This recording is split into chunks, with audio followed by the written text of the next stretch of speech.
Hello, this is Jadon Wilhelm, and I'm doing a podcast for Why Poetry Matters, GIS 3307.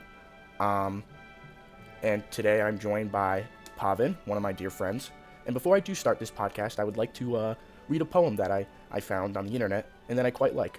It's called Morning Flower, and it's by Nicole Gonzalez. In the morning, the flower petal wakes up. The flower petal yawns and stretches.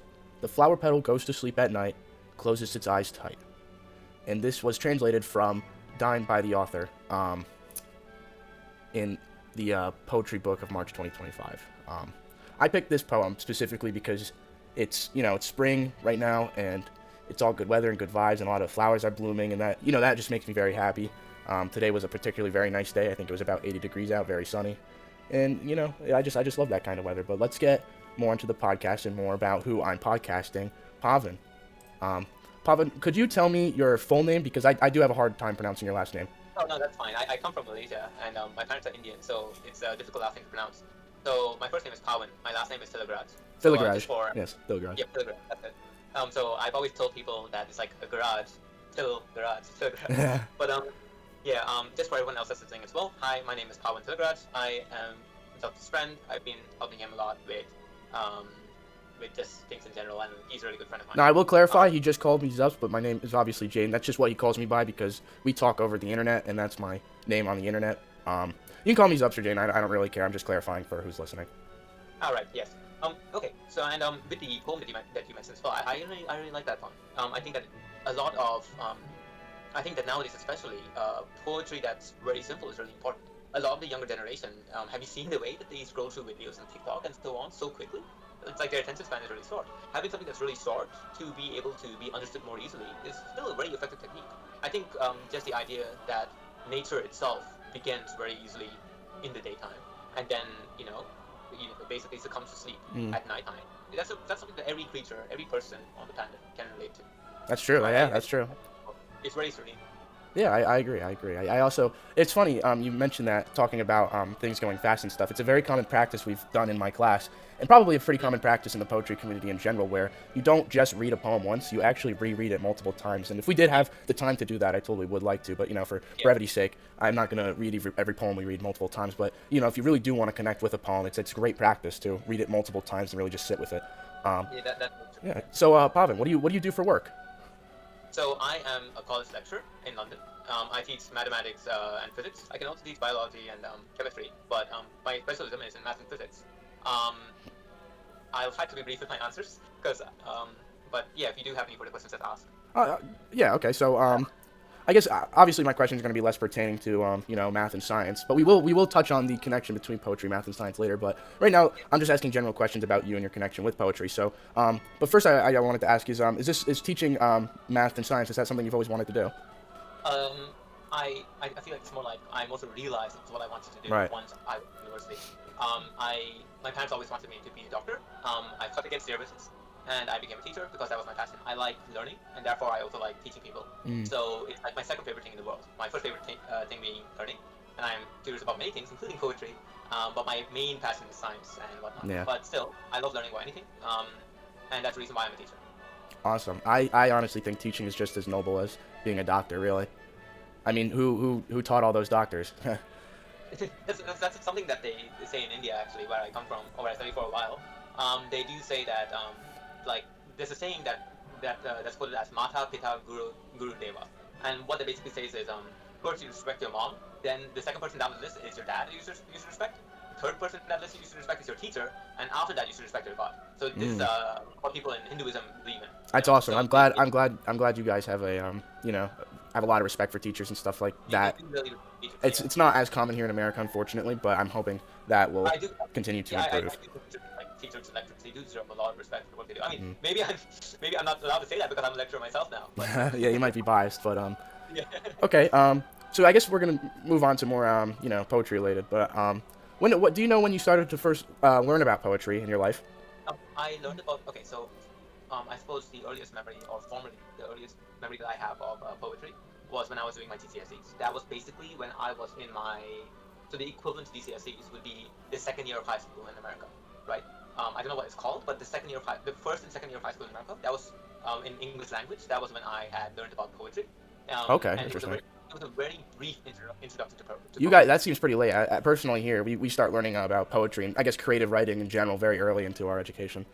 The place where I studied, which was India, we only read poetry, but we never really analyzed it. The analysis only came at high school. So I read plenty of poetry when I was in like first grade and second grade and so on, but it basically meant nothing to me. I didn't really bother about it. Teachers just asked us to memorize it, and I didn't really care about it that much. It was only when I got to high school that I actually started, like teachers actually taught us to analyze it. So we learned about things like similes and metaphors, all those classic stuff that you know about. And that was the first time where I can actually remember appreciating poetry to a bigger extent. Yeah, awesome. Yeah. That actually answers my my other question where I was going to ask if it was taught to you in school, but yeah, that's awesome. I'm glad there's universally universally an appreciation for poetry in a lot of education. So at what point did you start to find poetry interesting or important to you? I I think that I've been very logical as a person, um, but a big aspect of my life when I was a teenager was growing up trying to learn how to convince other people, because I realized that just knowing the truth wasn't enough. You also have to learn how to make good words to convince people. And I realized that poetry was one way of doing that. Um, that's a very abridged story of my life, but that led me toward poetry. With me personally, even though the subjects that I am dealing with, this math and science, don't, in my opinion, don't really have much at all to do with poetry. I do every single time there's a special event at work. For example, there's a happy birthday or there's a festival. Like whenever I need to, or like a colleague is leaving, whenever there's something I need to write as a farewell card, I always write poems for the person. That's very and sweet. I feel that poems are a lot more heartfelt, and it's debatable whether that's true because some people might argue, for example, that it depends on how it's perceived. Someone who doesn't care about poems might not see it as something that's very heartfelt. So you do need to know your person. But I do think that, or rather, I hope that the person who is reading it will at least appreciate the time that has been put into making the poem. Because I normally, when I am thinking about writing it, there's a lot of time that goes into thinking about There's like another dimensional of thinking when writing a poem, because not only are you trying to write a good substance, but you also have to keep in mind the poetry practices that are. Yeah, that's right. And there's still it is an art form, and like anything else, I think if it's done right, it can evoke many emotions, and that's what we try to do with it. So bridging on that, actually, is there a specific instance you can remember where poetry has actually helped you? I know you were saying you write like go away cards, but is there like something like one of the most important events like of that like has helped you in any way? Again, like this just comes to mind. I've had for my first job, I was introduced to my first job as a lecturer by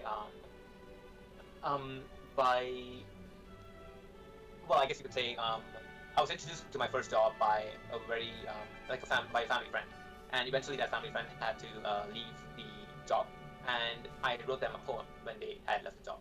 And I've never been good at expressing my feelings, but I feel like poetry is a way for me to convey how I feel about someone. I can relate and I can agree to that. I know where you're coming from there. Yeah, so like along those lines, it does help. I've also in my subject, which like one of the places I studied was physics. Oh, that's great, because the next question I was going to ask you is, do you incorporate poetry into your professional life? So go on. So although I do not personally incorporate poetry into my personal life, I do know of people who have represented ideas in physics, namely quantum mechanics, through poetry. Really? Yes, I do know of people who have. There's an entire book about it as well. But I think there's a lot of people, like a lot of artists, who can achieve something like that. With me personally, I don't tend to mix science and maths with poetry that much, but it might be something that I consider more in the future as a way to try and. Honestly, I think because we did a brief unit in our poetry class where we actually learned about people who both incorporate poetry and their professional life together, and it was a wide range of jobs. There was one that was an accountant, there was one that was like a climate activist, one of them was like a baseball player, like like a whole range of different jobs. And everybody basically in the class concluded that they were super surprised by how diverse the workforce was that incorporated that kind of creative mind. Yeah. I think like a lot of people at my workplace do get really surprised when I write poetry, because I don't appear to be someone that's very poetic or artistic. It's interesting. It's interesting too. Right now, I'm taking a class called linear algebra, and this is a mathematics course basically steeped in logic and dimensions. And while we were doing a lesson, our teacher actually told us about a book that was written called Flatland, and it's not a book of poems, but it's more like a narrative story. and it's supposed to be very satirical, but it basically gives the reader a fundamental understanding of different dimensional spaces and stuff, and just how they interact with each other and stuff, and it takes the perspective of a character who lives in a 2D space. And I haven't gotten around to read the whole thing, but I just think that's really wonderful because somebody who isn't super interested in like all the nitty gritty mathematics and stuff might actually be interested in something like that, and they would also get some exposure to these really interesting concepts that they never would. So I would actually like to ask, do you have some of your favorite poems on hand? There's a few that come to mind. Okay. I don't. Yeah. What is one that what is one of your favorite ones, and would you be able to read it to us? Yes. So one of my favorite ones is Symphony in Yellow by Oscar Wilde. And would you like me to read it first, or just? Yeah. Let's read it. Let's read it, and then I'll ask why you like it. So it's only 3 verses, or like 3 paragraphs. So it's fine, right? Yeah. No, that's perfectly fine. Yeah. Okay. Right. So an omnibus across the bridge crawls like a yellow butterfly, and here and there a passerby shows like a little restless lips. Big barges full of yellow hay are moored against the shadowy wharf, and like a yellow silken scarf, the thick fog hangs along the quay. The yellow leaves begin to fade and flutter from the temple elms, and at my feet the pale green Thames lies like a rod of rippled jade. That's beautiful. That is the reason why I like it so much is, to me, it symbolizes the power of language. That the word yellow is used multiple times in the song, the color, but can evoke many different things, right? So even though it's like a repeated motif, it can evoke multiple different feelings, multiple different imageries. I also, like, personally, I've always been someone who really loves the idea of focusing more on the background and focusing more on the environment rather than the individual. And I feel like this poem does just that it's someone who is just describing the world around them, and there's not really much of a mention of themselves apart from their feet as one like sentence later on. But I really do like that. It paints like a vivid landscape of what's going on around them. Those are one of my favorite kind of poems, the ones that can really just encapture you in the world that they're describing. It's really nice. Yeah, so this one might be a long shot, and if you can't remember any on hand, that's fine. But I was just wondering if there's any poems you learned, when you were younger, related to Indonesian or Indian culture, since you lived in both those places when you were younger, that you could remember. I had lived in India. Most of the poems that I've learned are not in English. Well, instead of do you know the name of them at least? There was one that's very common, and this is going to sound very cheesy, but this is how it is in India. So normally students are, I would like to say, forced, although I enjoyed it. A lot of students are forced to learn from William Shakespeare. Right. So a lot of poetry that I've learned, that are in English at least, are from William Shakespeare. There is one that's from, I forget the play. I believe it was As You Like It. It was in one of the acts in As You Like It, and I think it's called World's Estates or something like that. Would you like me to just recite a part of it to you, or is it in English or? It is in English. Yes, yeah, of course. Yeah. So I believe it goes: the world's the stage, all the men and women merely players.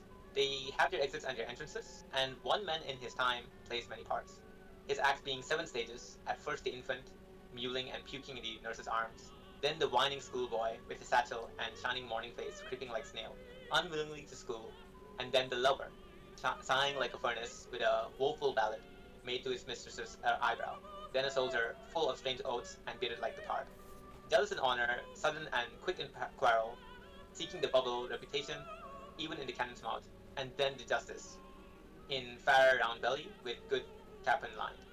It continues like that, but essentially the gist of the poem is that Shakespeare is describing all the stages of life as 7 stages in total, and the way that he does it is, I feel that it's really whimsical and it's very I find it quite beautiful. The fact that he's able to summarize all of this in a really poetic way, and that he relates all of this towards the stage play. It's kind of a meta narrative. Yeah, that's yeah. It's what's sad about this, where I studied it from, is that in India there was a lot more emphasis on just memorizing the poetry, and there was never an emphasis on analyzing it or thinking about it. It was just an emphasis on memorizing it. Right. And we had to memorize the analysis of the answers to it as well. So there would be a question about what does this paragraph mean, and we would need to analyze we would need to memorize the answer to that question. So that's how it is. Yeah, we have to memorize it a lot. But Yeah. I feel that in India at least, there was not much book reading work that was given. So one of the things that I really like in America and other countries, for example, is the fact that they do ask students to actually take the book and read it, like read the whole thing by themselves, and that actually gives people a chance to think about it rather than just always read through it in class. I feel like in another universe, if I'd read this for the first time without the teacher asking me to memorize it, if I just read it on my own, then I would have very quickly or more immediately, appreciated it quicker. But Shakespeare has a really delicate, really, what's the word? It's such a unique style, and it feels very. Probably why he's very world renowned, very well known, even Yeah, in countries he didn't reside in. good at relating it towards this, and he's really good at writing it in such a way that it summarizes. Okay. So if I had to explain it, it feels like he summarizes so well what life is about without slandering it as much as like without giving it much slander. It feels like he's respecting it, and I really do enjoy that. I do too. Thank you so much for sharing that with us, and thank you so much for sharing your favorite poem with us. Thank you just in general for answering these questions with me. It was really nice of you to open up your world to us and, be a bit vulnerable and expose, what you know about poetry and things like that. I really appreciate your time. This was Pavan Thilagaraj, and thank you so much. Is there anything else you would like to say before we close? There's no worries, Jadon. Thank you for having me. I think poetry is just another way to help people to open up. You're absolutely correct. I agree. All right. Thank you so much. Have a good one. Right. Thank you.